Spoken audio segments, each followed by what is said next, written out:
नमस्कार दोस्तों, exam expert में आप सभी का स्वागत है। और मैं आपकी ट्यूटर कविता आज आपके लिए लेके आई हूँ उत्तराखंड से। जो हमारी जिलेवार सीरीज चल रही है, उस जिलेवार सीरीज से कुछ हटके हमारा भौतिक संरचना उत्तराखंड का और हमारा जलवायु और हमारी जितने भी हमारे पास नेचुरल थिंग्स हैं, नेचुरल प्रोडक्ट्स हैं, हमारी प्राकृतिक आपदाएं, उसके बारे में आज हम इसमें पढ़ने वाले हैं। तो अगर आपको उत्तराखंड फिजिकल से रिलेटेड कोई भी प्रॉब्लम है तो प्लीज आप मेरी सीरीज को पढ़िए और मेरे साथ बने रहिए। बहुत ही अच्छी यहाँ पर हम चर्चा करने वाले हैं और मैप के जरिए से मैं आपको बताने वाली हूँ पूरे उत्तराखंड का फिजिकल, जिससे आने वाला एक भी क्वेश्चन आपका कंपटीशन में ना छूटे, ये मेरी पूरी कोशिश रहेगी। तो चलिए स्टार्ट करते हैं उत्तराखंड का फिजिकल। और दोस्तों, अगर लाइक एंड सब्सक्राइब नहीं किया है मेरे चैनल को तो जल्दी से कर लीजिए। Like and subscribe my channel exam expert. Okay, चलिए स्टार्ट करते हैं। जैसा कि आपने देखा, ये हमारा उत्तराखंड का फिजिकल है और यहाँ पर ये जो हमारा पोर्शन है, ये हमारा अलग होता है। इस पोर्शन को हम क्या कहते हैं? कुमाऊं। और ये हमारा गढ़वाल वाला पोर्शन है। ये कुमाऊं है और ये हमारा गढ़वाल वाला पोर्शन है। तो दोनों को मिलाकर इसमें 6 और इसमें 7 प्लस आप करेंगे तो 13 जिले हमारे उत्तराखंड में पड़ते हैं। तो उत्तराखंड जो भारत का एक छोटा सा हिस्सा है, वहाँ किस किस तरीके से कैसे बटा है, ये थोड़े ब्लैंक मैप मैंने लिखे रखे हैं जो मैं आपको इसके बारे में आगे समझाना चाहूंगी। देखिए, उत्तराखंड का जो फिजिकल है वो बृहद हिमालय और गंगा के मैदान के बीच में स्थित ये जो राज्य है, वह ग्लोब पर 28 अंश से लेकर 43 अंश और 31 अंश से लेकर 27 मिनट उत्तरी अक्षांश। ये इसका मैं आपको अभी ग्लोब पे भी दिखाऊंगी किस तरीके से इसकी अक्षांश रेखा है। और 77 देशांतर से लेकर 34 मिनट और 81 अंश डिग्री से लेकर 2 मिनट पूर्वी देशांतर के मध्य ये हमारा स्थित है। अर्थात इसका अक्षांश और देशांतरीय विस्तार जो है 2 डिग्री 44 मिनट और 3 डिग्री 28 मिनट। राज्य के क्षेत्र में प्रायः कुमाऊं और गढ़वाल पूरे भारत के संदर्भ में मध्य हिमालय को कहा जाता है। इस राज्य का जो हम आकार देख रहे हैं, आकार दिखाने के लिए तो सीधा मैं मैप पे जाती हूँ, तो ये देखकर आपको पता चल रहा है कि राज्य का आकार क्या है? आयताकार। तो राज्य का आकार हमारा आयताकार है इसमें। और पूर्व से पश्चिम की लंबाई 358 पूर्व से पश्चिम, यानी अगर मैं पूरब से पश्चिम की तरफ जाती हूँ, ये हमारा पूरब होता है और ये हमारा पश्चिम, तो मुझे कितना चलना होता है? 358 किलोमीटर। एंड हमारे ही राज्य में यदि मैं उत्तर से दक्षिण की तरफ जाती हूँ तो मुझे 320 किलोमीटर चलना होता है। ये होता है हमारा उत्तर से दक्षिण। ये उत्तराखंड का उत्तर हो गया और ये दक्षिण। तो कितना पर चलना होगा हमें? 320 किलोमीटर। ध्यान रखिएगा, ये 358 है, ये 320 है। तो ये बेसिकली उत्तराखंड का पूरा पश्चिम और उत्तर दक्षिण राज्य का आकार आयताकार। और इसका अक्षांश विस्तार यदि हम देखते हैं तो 2 डिग्री 44 मिनट से लेकर 3 डिग्री 28 मिनट। इस तरीके से हमारा उत्तराखंड जो है आगे बटा हुआ है। अब मैं जैसे आपसे कह रही थी कि मैं इसका अक्षांश और देशांतरीय विस्तार आपको बताने वाली हूँ। तो दोस्तों, आप इसका अगर कुल क्षेत्रफल देखते हैं, ठीक है, अगर आपका कुल क्षेत्रफल आप इसका देखते हैं तो कुल क्षेत्रफल के हिसाब से हमारा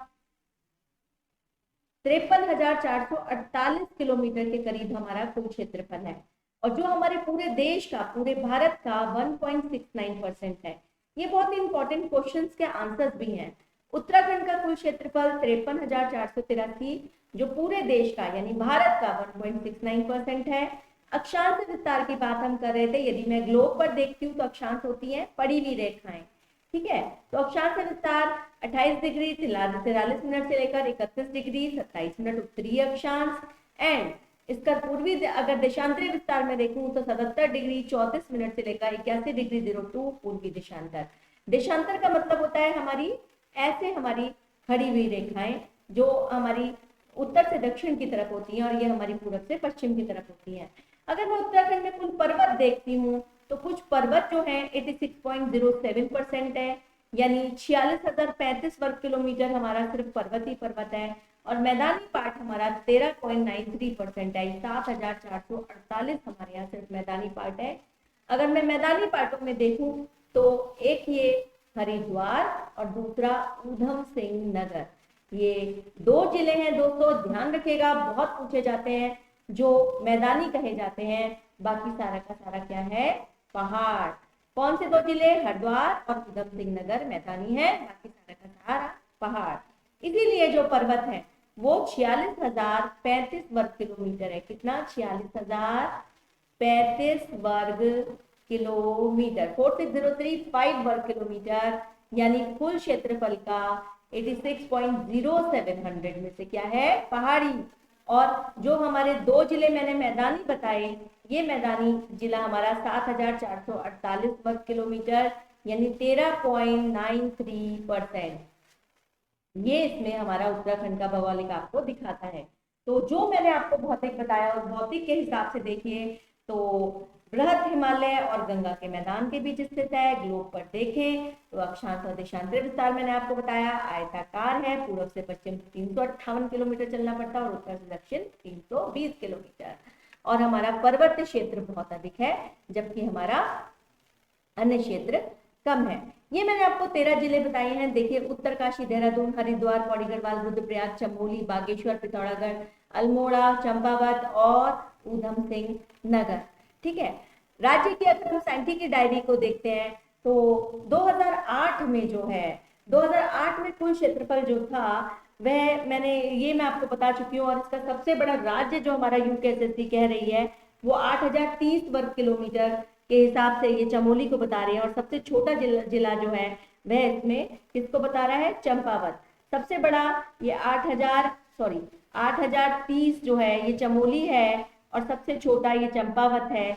चंपावत 1,766 वर्ग किलोमीटर आपका चंपावत है, 1,766 वर्ग किलोमीटर सबसे बड़ा और दोस्तों सबसे छोटा। ठीक है, कोई प्रॉब्लम यहाँ तक, कोई दिक्कत मुझे नहीं लगती आपको होगी। अगर क्षेत्रफल की दृष्टि से देखें तो हमारा देश में 18वां स्थान है। कौन सा स्थान है दोस्तों, 18वां स्थान है। और केंद्र शासित प्रदेशों को मिला लें तो 20वां स्थान हमारा पड़ता है। राज्य में जो हमारा मैदानी भाग है वो तो मैंने आपको बता ही दिया है कि वह कम है। इसके अलावा उत्तर के बृहद हिमालय, पश्चिम में टोंस नदी, दक्षिण पश्चिम में शिवालिक की श्रेणियां और मध्य में तराई क्षेत्र, पूर्व में काली नदी प्राकृतिक सीमाएं बनाती हैं। पूर्व में नेपाल है, उत्तर में तिब्बत है और हिमाचल प्रदेश हमारी राजनीतिक सीमा बना रहे हैं। इसके लिए भी मैं आपको बताऊंगी। देखिए, यहाँ तो पड़ जाता है हमारा चीन, चाइना। ध्यान से देखिएगा, ये वाला हिस्सा हमारा, यहाँ पे हमारा एचपी हिमाचल प्रदेश पड़ता है, और ये वाला हिस्सा हमारा नेपाल का पड़ता है, और ये पूरा हिस्सा हमारा यूपी का पड़ता है। ठीक है, तो उत्तराखंड चारों तरफ किससे जिले हैं। अगर हमारे 2 स्टेट आप देखें भारत के, तो वो स्टेट एचपी एंड यूपी हैं। और अंतरराष्ट्रीय सीमाएं हमारी देखें तो वो चाइना, चीन, तिब्बत और नेपाल से हमारी अंतरराष्ट्रीय सीमा छूती है। ठीक है, राज्य में उत्तर से प्रवेश करने के लिए लिट्रॉस जास्कर पर्वत श्रेणी पड़ती है। चलिए आगे हम इसको बढ़ते हुए मैं आपको समझाती हूँ। देख लीजिए, ये हिमाचल प्रदेश, ये चाइना और ये आपका नेपाल, और यहाँ से यूपी, जो मैंने अभी आपको समझाया इस तरीके से हमारे उत्तराखंड राज्य से लगे हुए हैं। ठीक है, अब हम आ जाते हैं इसके भौगोलिक यानी इसके फिजिकल डिस्ट्रीब्यूशन के ऊपर। अगर मैं फिजिकल डिस्ट्रीब्यूशन इसका देखती हूँ तो मैं इसको 8 भागों में बांटती हूँ, और मैं इसको यहाँ से शुरू करूंगी नीचे से और ऊपर की तरफ आपको लेके जाऊंगी कि किस तरीके से हमारा ये पार्ट बटा हुआ है। तो लेट्स स्टार्ट, जल्दी से स्टार्ट कर लेते हैं। ठीक है, तो हम अपनी स्लाइड पे पहुंच रहे हैं। देखिए, सबसे पहले सबसे नीचे वाला पार्ट हमारा जो था वो क्या था, ट्रांस हिमालय। दूसरा महान हिमालय, फिर लघु या मध्य हिमालय, शिवालिक भावर क्षेत्र और तराई क्षेत्र। तो ट्रांस हिमालय में चलते हैं। जो ट्रांस हिमालय हम उसे कहते हैं जिसका उद्भव हिमालय से भी पहले हो गया था, जब यहाँ पर दोस्तों क्या होता था, टेथिस सागर। क्या होता था, टेथिस सागर। और ये किसमें आता है, ये हमारा जैस्कर श्रेणी में आता है। कौन सी श्रेणी में आता है, जैस्कर श्रेणी में।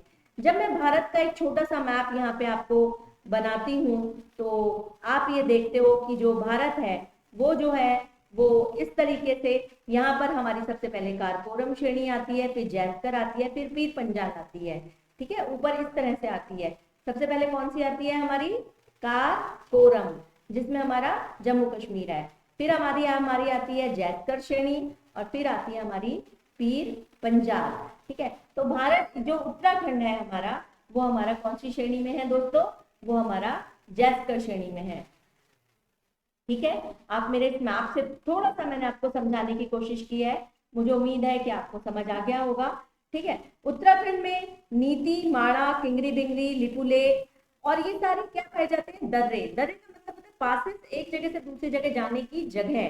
तो ये दर्रे मैं आपको मैप पे दिखाऊंगी।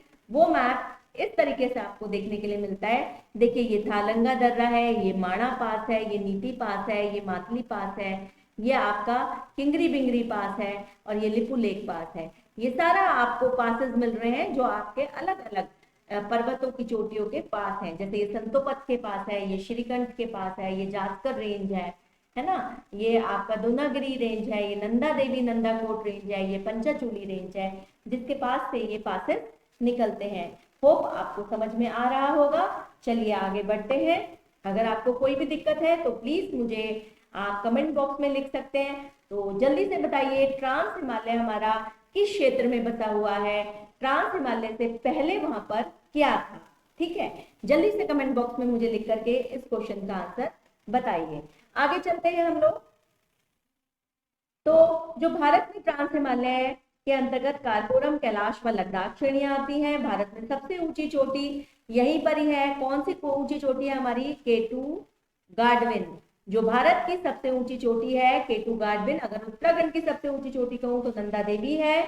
ट्रांस हिमालय में अवसादी चट्टानों का बना हुआ है, यानी यहाँ ये मलबे से बना था ना सारा, क्योंकि जो तैतीस सागर था एक मलबे का सागर था, और एक समय वहां पर भूकंप आने से जो प्लेटें हिली पृथ्वी की, उसके हिसाब से हिमालय का निर्माण हुआ। तो ये अवसादी चट्टानों का बना हुआ है, और ये जो है सतलज, ब्रह्मपुत्र और सिंधु नदियों को जन्म देती है। फिर से मुझे एक बार जाना पड़ेगा, जैसे मैंने आपको बताया था अभी भारत के मैप के जरिए, कि ये जो है भारत के मैप में अगर मैं देखूं तो ऐसा चलता है। इसी तरह उत्तराखंड के इधर आप यहाँ पर देखिए, यहाँ पर आपका सिंधु नदी रिवर निकलती है मानसरोवर के राकसताल से।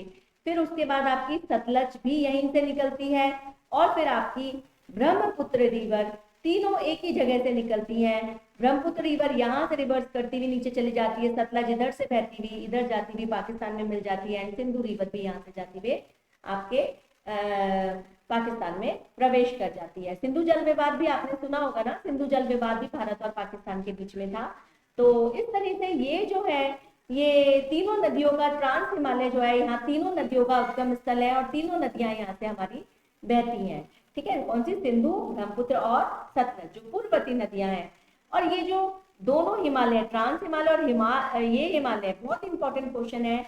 ये सच्चर जोन, सचर जोन, ये सच्चर जोन या हिंज लाइन के द्वारा एक दूसरे से अलग होते हैं। ट्रांस हिमालय और महान हिमालय सच्चर जोन से एक दूसरे से अलग होते हैं, जिसे हिंज लाइन भी कहते हैं। अब हम आ जाते हैं दूसरी तरफ, जिसको मैंने कहा कि ये जो है हमारा महान हिमालय है। महान हिमालय को हम पढ़ते हैं। राज्य के बृहद हिमालय या महान हिमालय में कौन सी चोटियां आती हैं? वो चोटियां आती हैं जो सबसे बड़ी चोटियां हैं। 4500 मीटर से लेकर के 7817 मीटर की ऊंची चोटियां आपकी बृहद हिमालय में आती हैं। इन्हें हिमाद्री या उच्च हिमालय भी कहते हैं। हिमाद्री का मतलब जो वर्ष भर बर्फ से ढके रहते हैं। बृहद हिमालय की सबसे ऊंची चोटी कौन सी है? महान हिमालय की नंदा देवी। नंदा देवी जो आपकी उत्तराखंड की भी सबसे ऊंची चोटी है। बृहद हिमालय में पूर्व से पश्चिम में 6 जिलों में फैली हुई है। अगर मैं उत्तराखंड के मैप पर इसमें जाऊं तो बृहद हिमालय जो है पूर्व से पश्चिम हमारे यहाँ 6 जिलों में इसकी चोटियां फैली हुई हैं। आपको मैप पे दिखाना चाहूंगी कि कैसे फैली हुई है। देखिए, बृहद हिमालय वाली रेंज ये हो जाएगी, और यहाँ पर आपका उत्तरकाशी आ जाता है। यहाँ आपका उत्तरकाशी के साथ में रुद्रप्रयाग आ जाता है, चमोली आ जाता है, बागेश्वर आ जाता है, अल्मोड़ा आ जाता है, और पिथौरागढ़ आ जाता है। 6 जिलों में ये पूरी ये रेंज फैली हुई है। ठीक है, बहुत ही ध्यान से पढ़ने की चीज है ये। बृहद हिमालय इस तरीके से फैला हुआ है। राज्य के बृहद हिमालय के निचले भाग में छोटे घास के मैदान हैं जिसे बुग्याल या प्यार कहते हैं। और बुग्यालों की अगर आपको पूरी जानकारी चाहिए तो आप मेरे बुग्याल वाली सीरीज देख सकते हैं, जो डिस्क्रिप्शन बॉक्स में आपको उसका लिंक मिल जाएगा, जहां आप बुग्याल वाले चैप्टर से उत्तराखंड के सारे बुग्याल बहुत अच्छे से थॉरली पढ़ सकते हैं।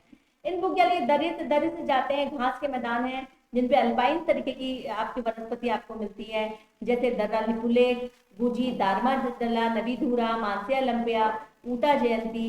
इसके अलावा थांगला, मुलंगा, नैलंग, साग चोकला उत्तर काशी में पड़ता है, नीति, किंगरी बिंगरी, माणा, बालचा, जो मैंने आपको बताया था, ये सब आपके पास में यहाँ पर आपके ये सब दर्रे पड़ते हैं। श्रंकण दर्रा आपका उत्तरकाशी, लासपा, जो मैंने आपको इस मैप में भी पूरे अच्छे से समझाया था। ठीक है, अब हम बात कर रहे हैं बुग्यालों की। यहाँ बुग्याल पड़ते हैं जहाँ पर सारे भेड़ पालन के लिए लोग जाया करते हैं। यहाँ पर हिमानी जलवायु पाई जाती है और स्थायी हिमरेखा 4000 तक की ऊंचाई पर पाई जाती है। जो स्थायी हिमरेखा है, ये क्वेश्चन भी है, 4000 मीटर तक की ऊंचाई पर क्या पाई जाती है? स्थायी हिम रेखा। सर्वाधिक जनसंख्या यहाँ पर भोटिया लोग ज्यादा रहते हैं। भोटिया लोग रहते हैं जो ऋतु प्रवास करते हैं, यानी जब बहुत ठंड पड़ जाती है तो ये दूसरी जगह ट्रांसफर हो जाते हैं। और राज्य में पाए जाने वाले हिमनद में जैसे गंगोत्री, मिलम है जो बृहद हिमालय में पाया जाता है। यहाँ पे कौन से दो मिल रहे हैं आपको? गंगोत्री और मिलम ग्लेशियर यहाँ पे मिलता है, जो यहाँ पाए जाते हैं। और ये जो बृहद हिमालय है, ये लघु हिमालय से, बृहद हिमालय और लघु हिमालय के बीच में क्या कौन सी रेखा पाई जाती है? ये है आपकी मेन सेंट्रल थ्रस्ट लाइन। कौन सी? मेन सेंट्रल थ्रस्ट लाइन आपकी इसमें पाई जाती है। यहाँ आपकी कौन सी पाई जा रही थी? हिंज लाइन या सच्चर जोन पाई जा रही थी, या मेन सेंट्रल थ्रस्ट लाइन पाई जाती है। अब नेक्स्ट उसमें हम आ जाते हैं, वो हमारा लघु हिमालय है। लघु हिमालय वाले पोर्शन पे हम आते हैं, इसको रब कर लेते हैं जिससे आने वाले समय में आपको कोई भी कंफ्यूजन ना रहे। तो एक बार फिर से रिपीट कर देती हूँ आपको, ट्रांस हिमालय और महान हिमालय के बीच कौन सी लाइन है? सच्चर या हिंज लाइन। और महान हिमालय और लघु हिमालय के बीच आपकी जो लाइन है उसका नाम है मेन सेंट्रल थ्रस्ट लाइन। अब हम आगे बढ़ते हैं लघु हिमालय या मध्य हिमालय के लिए।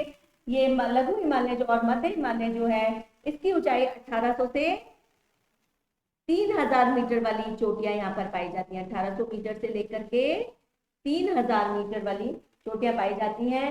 राज्य में मध्य हिमालय 1200 से लेकर 4500 तक है। इसके पूर्वी पर चंपावत और पश्चिमी छोर पर देहरादून है। 9 जिले यहाँ पर फैले हुए हैं। इसके मध्य हिमालय में देखिए तो पूर्वी में आप देखेंगे तो चंपावत मध्य हिमालय का ये वाला पोर्शन पड़ जाता है आपका। ठीक है, एंड पूर्वी ये पश्चिमी तट पर आपका देहरादून पड़ जाता है, पूर्वी तट पर आपका चंपावत। लगभग 9 जिले यहाँ पर राज्य के पड़ जाते हैं। ठीक है, यहाँ पर मसूरी, देवबंद, रानीखेत, दूधा, तोली, बिनसर मध्य हिमालय की श्रेणी में आते हैं। यहाँ जीवाश्म का अभाव है। मध्य हिमालय में नयार, सरयू, पश्चिमी गंगा, लंगिया नदी बहा करती है। 7 ताल, नौकुचिया ताल, नैनीताल सब यहीं पड़ता है।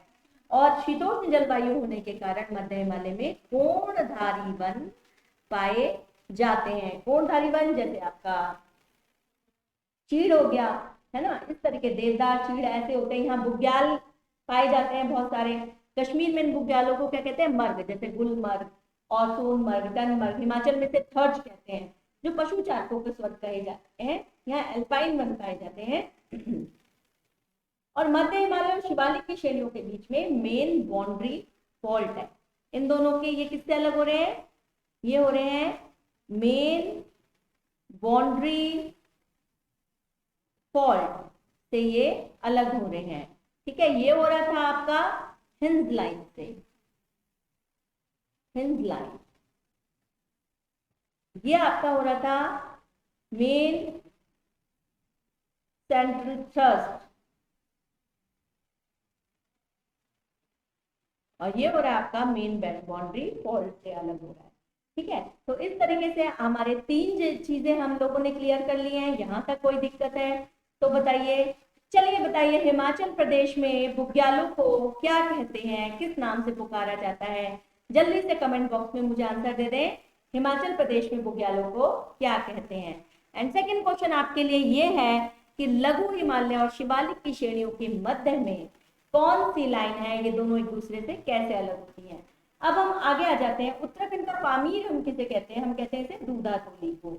दूधा तोली अल्मोड़ा, चमोली, पौड़ी की में फैली हुई है दूधा तोली की श्रृंखला, और 5 नदियों का ये उद्गम है, रामगंगा, आटागाड़, बूनो और पश्चिमी नयार। दूधा तोली की तली पर दुग्ध ताल है, और केदिया बाड़गढ़ में वीरचंद सिंह गढ़वाली की यहाँ पर केदिया बगड़ में, कहां पर, केदिया बगड़ में, यहाँ पर क्या है, वीरचंद सिंह गढ़वाली की समाधि भी है। इनको दून का द्वार कहते हैं। बहुत सारे यहाँ पे घाटियां पड़ जाती हैं। सबसे बड़ा राज्य यहाँ पर देहरादून है, जो 75 किलोमीटर जिसकी चौड़ाई है और 24 से 32 किलोमीटर लंबा है, और 24 से 32 किलोमीटर चौड़ा है। यहाँ पे पटली दून, कोटा दून जो है ये नैनीताल में है, और जो पटली दून है ये राष्ट्रीय उद्यान के बिल्कुल बीचों बीच है। ठीक है, कोठारी और चौखम नामक दून पौड़ी गढ़वाल में है। ये सब दून है जो अलग अलग हैं, ये एक नहीं है। दून की घाटियां बहुत सारी हैं। दून घाटी में उपोष्ण प्रकार की जलवायु पाई जाती है, और इस वजह से यहाँ पर बहुत अच्छी वो रहती है, क्लाइमेट रहती है, और बहुत सारे लोग यहाँ पे बसते हैं। हम यहाँ पे आ जाते हैं फिर शिवालिक की श्रेणियों पर। शिवालिक की श्रेणियां जो है वायम हिमालय, या इसको क्या कहते हैं, हिमालय पाद। हिमालय पाद यानी हिमालय के पैर कहा जाता है। शिवालिक की श्रेणियां नवीनतम श्रेणियां, नवीन होने के कारण इसमें जीवाश्म है, और इसका प्राचीन नाम जो है वो नाम है इसका मैनाक पर्वत। तो जल्दी से बताइए कि शिवालिक की श्रेणियों का प्राचीन नाम मैनाक पर्वत। राज्य में सर्वाधिक वर्षा शिवालिक हिमालय में होती है। यहाँ पर 200 से 250 मीटर तक वर्षा होती है, 200 से 250 सेंटीमीटर तक यहाँ वर्षा होती है। सबसे ज्यादा पर्यटन होता है। और शिवालिक की श्रेणियां मध्य हिमालय से शिवालिक की श्रेणियां जो होती हैं वो होती हैं आपकी ग्रेट बाउंड्री फॉल्ट से अलग होती है। किससे होती है, ग्रेट बाउंड्री फॉल्ट के द्वारा ये मध्य हिमालय से अलग होती है। लघु और ये दोनों जो है इससे अलग होती है ग्रेट बाउंड्री फॉल्ट के द्वारा। भावर क्षेत्र पे अब हम आ जाते हैं। जो भावर क्षेत्र है हमारा, ये ऊबड़ खाबड़ है, जहां पर नदियां अपनी वास्तविक स्थिति को खो देती हैं, और कंकड़ पत्थर बालू, मोटे बालू का ये होता है। भावर क्षेत्र में उपोष्ण प्रकार की जलवायु पाई जाती है। फिर हम आ जाते हैं तराई क्षेत्र पे। तराई क्षेत्र में ये अवसादी चट्टानों का बना हुआ होता है, और तराई क्षेत्र में जब हम आते हैं तो यहाँ पर नदियां क्या होती हैं, दलदली होती हैं, क्योंकि यहाँ पर दोबारा से पुनः सतह पे आने की कोशिश कर रही होती हैं वो, और दलदली होती हैं ये नदियां। ठीक है, और तराई क्षेत्र में सबसे ज्यादा आपका धान, गन्ना ये सब बोया जाता है। पाताल तोड़ कुएं पाए जाते हैं यहाँ पे, पाताल तोड़ कुएं पाए जाते हैं यहाँ पे। ठीक है, धान गन्ना बोया जाता है, क्योंकि इसी में पानी की सबसे ज्यादा जरूरत होती है। बाजपुर, खटीमा, सितारगंज ये सारे क्षेत्र इसमें है। बंगाली, हरियाणी, पंजाबी लोग रहते हैं, और यहाँ सूरजमुखी के फूल खूब खिलते हैं। उपोष्ण प्रकार की जलवायु रहती है। और लास्ट में हम आते हैं गंगा का मैदान, जो हरिद्वार जिले में है, मैदानी क्षेत्र है, और मैदानी भूमि के कारण यहाँ पे बाढ़ का पानी नहीं पहुंच पाता है, और उसे बांगर और पुरानी को जलोढ़ मिट्टी कहा जाता है। प्रतिवर्ष बाढ़ का पानी जो यहाँ पर जो आता है वो खादर या नई जलोढ़ बना देता है। ये सारे के सारे पॉइंट आपको तराई क्षेत्र में, आपका ये हरिद्वार वाला क्षेत्र इसमें आ जाता है। ठीक है, ये थोड़ी सी नदियां मैंने आपको दिखाई हैं, कहाँ से गई हैं। ग्लेशियर बंदरपूछ पर्वत है, नीलकंठ पर्वत है, संतोपत पर्वत है, अलकनंदा बह रही है, यहाँ पे ऋषि गंगा बह रही है, सरस्वती नदी का उद्गम है। ये नदियों का चार्ट मैं थोड़ा सा आपके लिए लेके आई हूँ यहाँ पर। अब हम आते हैं जलवायु।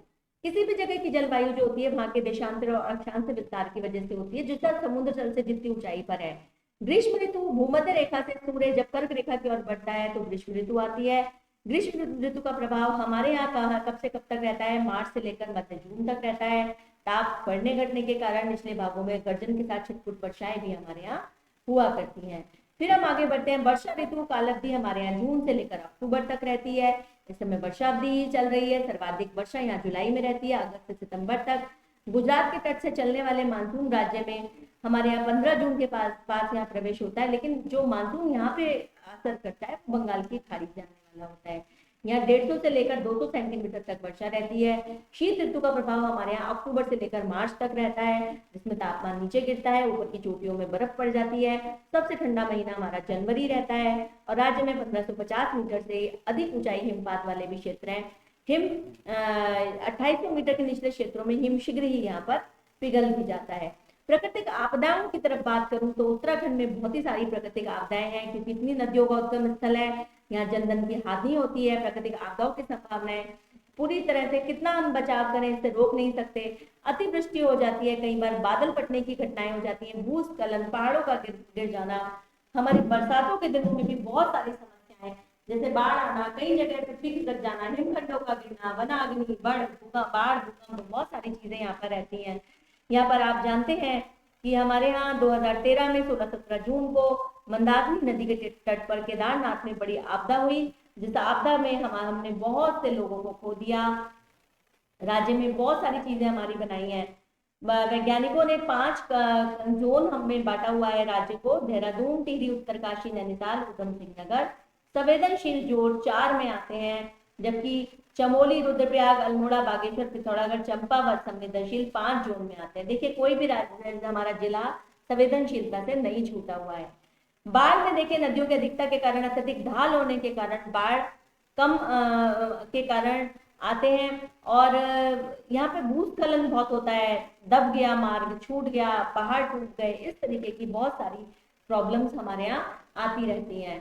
प्राकृतिक आपदाओं से निपटने के लिए हमारी सरकार ने ऑस्ट्रेलिया के तर्ज पर, ऑस्ट्रेलिया से इन्होंने प्रेरणा ली और ऑस्ट्रेलिया के तर्ज पर इन्होंने आपदा प्रबंधन मंत्रालय बनाया है।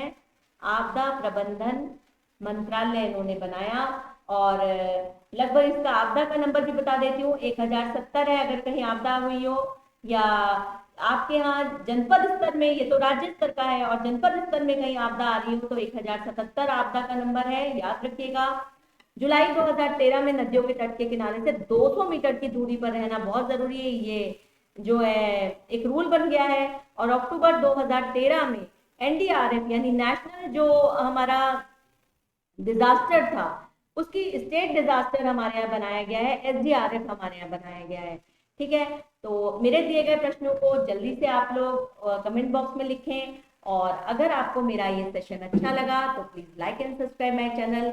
इसी से रिलेटेड मेरा जो है एक असाइनमेंट मैं आपको देने वाली हूँ, जो आपको मेरे एग्जाम एक्सपर्ट के ऐप पर मिलेगा। देखिए स्पेलिंग यही लिखेगा, एग्जाम एक्सपर्ट ऐप, जहां पर आपको इससे रिलेटेड एक असाइनमेंट मिलेगा, जिसमें आपको उत्तराखंड से संबंधित सभी सूचनाएं आपको मिलेंगी। तो ओके, ध्यान रखिएगा अपना। ओके, धन्यवाद।